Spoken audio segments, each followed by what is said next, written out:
The Abbot's Story of Mephibosheth. A tale of hope, favor, and restoration. The hall was silent. The followers of the abbot gathered at dawn, sitting cross-legged on the smooth stones of the monastery floor. Golden light filtered through the ancient arches.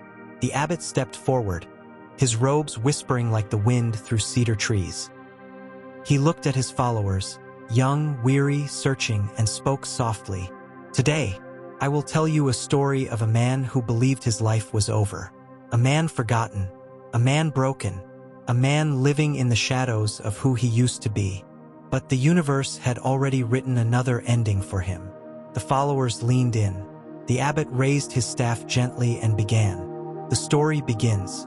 "There was once a man named Mephibosheth," the abbot said. "He was born into royalty, but life struck him down before he ever tasted what that meant. When he was only 5 years old, disaster came upon his home. In the rush of chaos, he was dropped, and both his feet were shattered. From that day forward, he could not walk properly." The abbot paused. His body broke, and his hope broke with it. He walked slowly before his followers. He was carried away to a place called Lodabar, a barren land, a place of nothingness, a place where people hid, where dreams went to die, where the forgotten lived quietly. The abbot lowered his voice. Mephibosheth believed he would die there, poor, hidden, broken, unwanted. He looked at the room.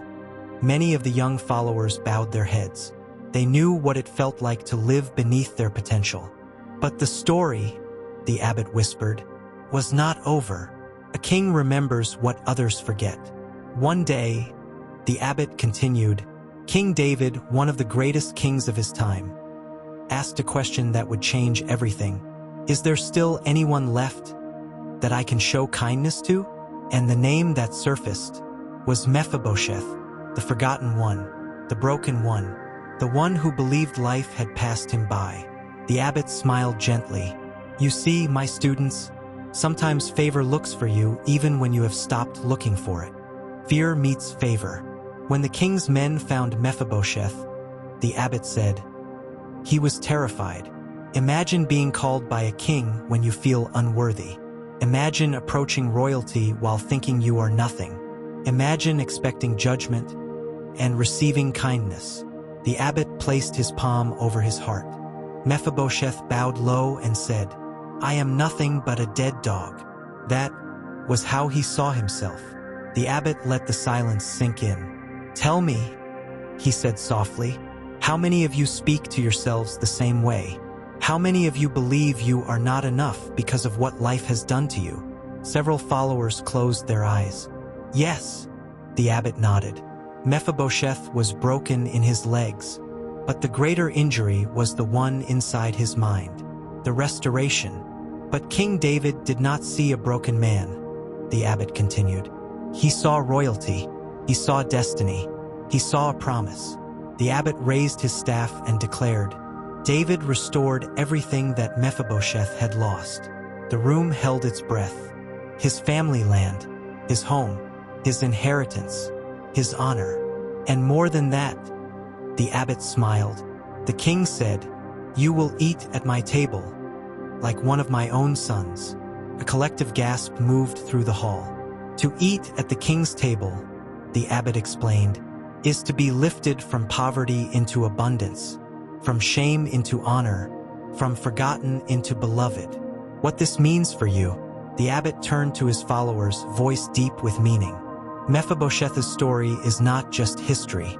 It is the story of every person who has ever felt forgotten, broken, unworthy, left behind, less than others, ashamed of their past, afraid of their future. He continued, "You may feel like you are living in your own Lodabar, that barren place where nothing grows and nothing changes. But the story teaches this: your condition is not your conclusion. Your brokenness is not your identity. Where you are is not where you stay." The abbot spread his arms wide. "There is a table with your name on it. There is restoration waiting for you. There is a future beyond your fear." The lessons from the story. The abbot began listing the truths with slow, clear power. 1. You are more than your injuries. Life may have struck you, but it did not destroy the greatness planted within you.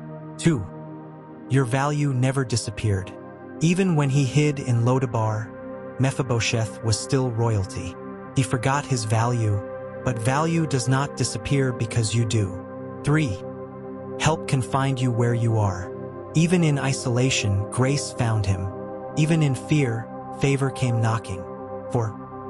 One moment can change everything. A king's call turned a broken man into a restored one in a single day. 5. You belong at the table of purpose. You were not created to live small. You were not created to hide. Purpose has a seat for you. 6. Your past does not disqualify you. The king did not ask about Mephibosheth's mistakes. He only cared about his destiny. 7. Broken feet can still walk into greatness. Limitations are real, but they do not stop doors opened by favor. The abbot's final words to his followers. The abbot's voice softened. You may feel unworthy. You may feel forgotten. You may feel broken by what life has done to you. He stepped closer. But hear me. Just as Mephibosheth did not stay in Lodabar, you will not stay where you are. He lifted his hands in blessing. You will rise again. You will be restored. You will sit at the table prepared for you. Your story is not over. It is just beginning. He smiled gently. And remember this truth. The world may not see your value yet, but the one who destined you for greatness never forgot.